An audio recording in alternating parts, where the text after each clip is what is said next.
बिस्मिल्लाहिर्रहमानिर्रहीम। अस्सलाम वालेकुम नाज़रीन, मैं हूं ज़ुल्करनैन हैदर। आप देख रहे हैं यूट्यूब चैनल ZH।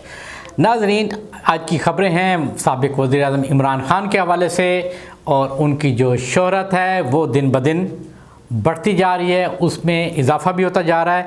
और इमरान ख़ान अब क्या गेम खेल रहे हैं अगली, और उनको रोकने वाले क्या गेम खेल रहे हैं, इस हवाले से हम आपको आज थोड़ा सा बताएंगे। गुज़िश्ता रात जो है साबिक़ वज़ीर आज़म इमरान ख़ान ने ख़िताब भी किया था ट्विटर स्पेस के ऊपर, और उस हवाले से लोगों का ये कहना था कि देखते हैं कि ये क्या होता है। जैसे ही वो ट्विटर स्पेस पर इन हुए तो ये सबसे पहले लोग ये देखकर हैरान रह गए कि मरियम नवाज़, जो कि यानी आप कह लें कि उसके मेन दुश्मनों में से एक है, वो भी आ चुकी थी साबिक़ वज़ीर आज़म इमरान ख़ान को सुनने के लिए। और इमरान ख़ान साहब ने वहाँ पर जो ख़िताब किया, वहाँ पर जो बातें की, वो हकीकत पसंदाना बातें की, और वाज़ेह तौर पे पैगाम भी दिया है कि वो पाकिस्तान में अपनी जद्दोजहद जो है वो जारी रखेंगे। जद्दोजहद को रोकने का जो भी तरीका होगा वो किसी तरीके से उस तरीके से यानी कि नहीं रुकेंगे, बल्कि अपने आप को आगे बढ़ाते रहेंगे। उनको अगर कोई रोकना चाहता है तो वो फिर अहमकों की जन्नत में रहता है। खान साहब मुकम्मल तौर पर पुरइत्माद नज़र आए। बात की जा रही थी कि जी 21 को जलसा है लाहौर में, तो क्यों ना जो 21 के दिन इंटरनेट सर्विस है वो बंद कर दी जाए, दिन 2 बजे से शाम 7 बजे तक। मकसद सिर्फ यही था कि जलसे को नाकाम बनाया जाए, क्योंकि पेशावर और फिर कराची के जो जलसे हैं वहाँ पर जो तादाद थी, जो सिक्योरिटी इदारों की जानिब से इंफॉर्मेशन दी गई, रिपोर्ट दी गई आला हुकाम को, वो उनके लिए हैरान कुन थी और परेशान कुन भी थी।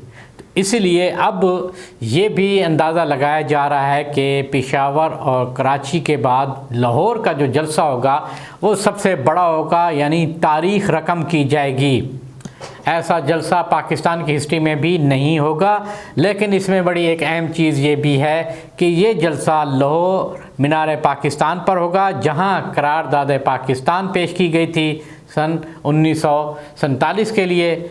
और अब एक नई करारदाद पाकिस्तान जो है वहाँ पर पेश की जा रही है। सुनने में आया है कि कुछ तजावीज़ ये भी हैं कि 1947 में जिन बुज़ुर्गों ने पाकिस्तान बनते हुए देखा, या जिन्होंने उस करारदाद को देखा, उस वक्त उसे मौजूद थे उस करारदाद में, तो उन बुज़ुर्गों को भी बुलाया जाए स्टेज पर, और उनके ज़रिए नई एक तजदीद अहद करारदाद पाकिस्तान जो है वो मंजूर कराई जाए, और उन्हीं बुज़ुर्गों को सामने लाया जाए, उन्हीं के ज़रिए ही करारदाद पढ़वाई जाए।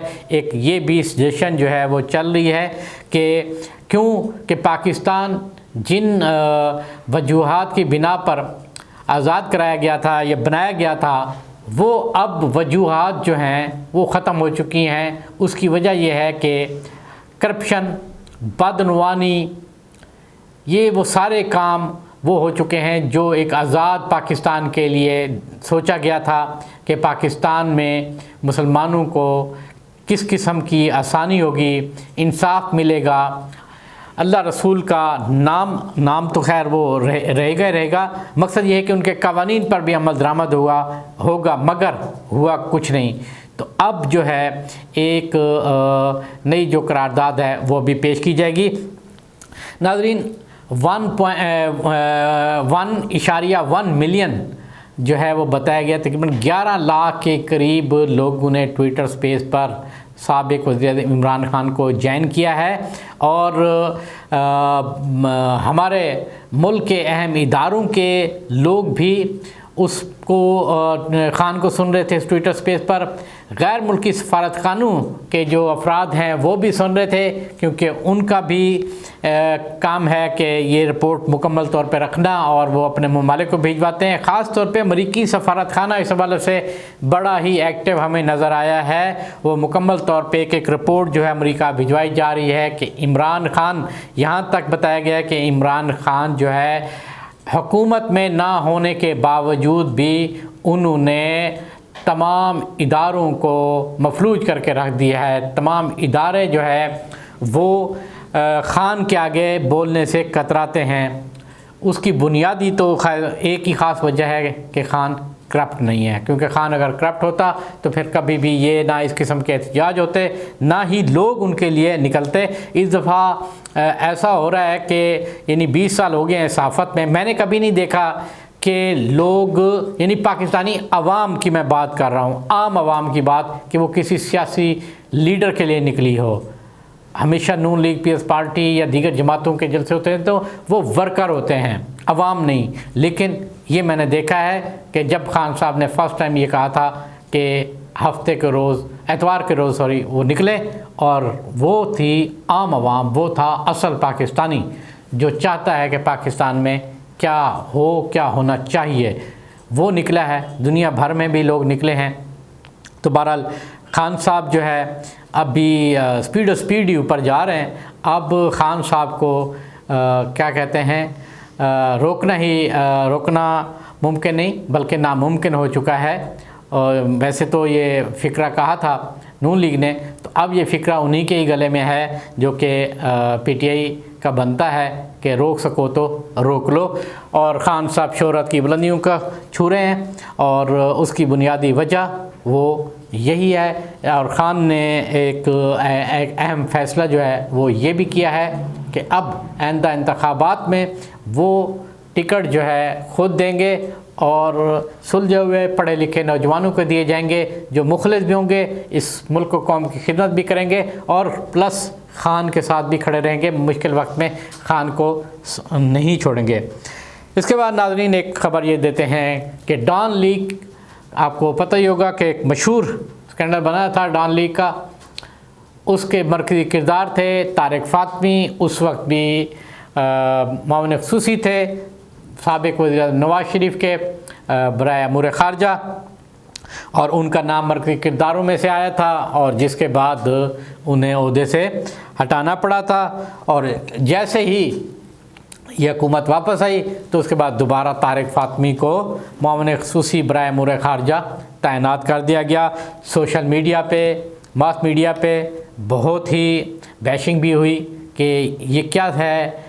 वही सिलसिला शुरू हो गया लगता है, नून लीग ने जहाँ से ख़त्म किया था वहीं से सिलसिला शुरू हो गया है, और फ़ौज के ख़िलाफ़ भी अब काम दोबारा से शुरू किया जा रहा है, और वही चीज़ें सामने आईं।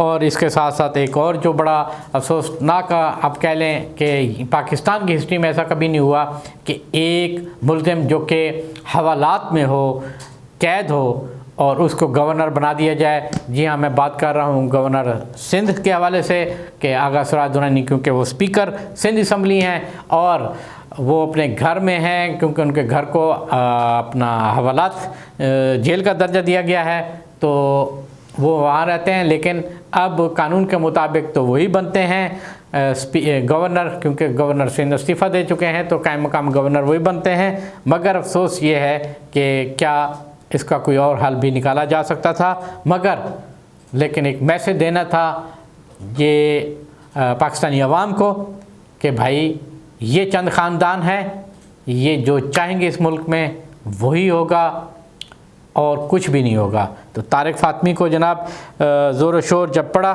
तो उसके बाद शायद कुछ ख्याल आया, और पीएस पार्टी की जानिब से भी एहतजाज किस्म का किया गया। उन्होंने मैसेज दिया कि जी बिलावल जो हैं वो वापस आके वज़ीर ख़ारजा का चार्ज संभालेंगे, हिना रब्बानी खैर पहले ही वज़ीर ममलिकत हैं, तो फिर तारिक फ़ातमी को मामले ख़ुसूसी बराए अमूर ख़ारजा लगाने की ज़रूरत क्या थी।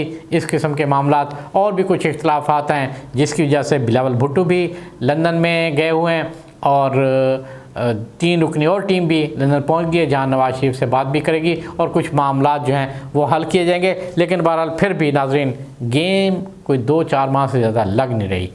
इसी के साथ ही इजाज़त दीजिए, इंशाअल्लाह अगली वीडियो के साथ फिर हाज़िर होऊंगा। तब तक के लिए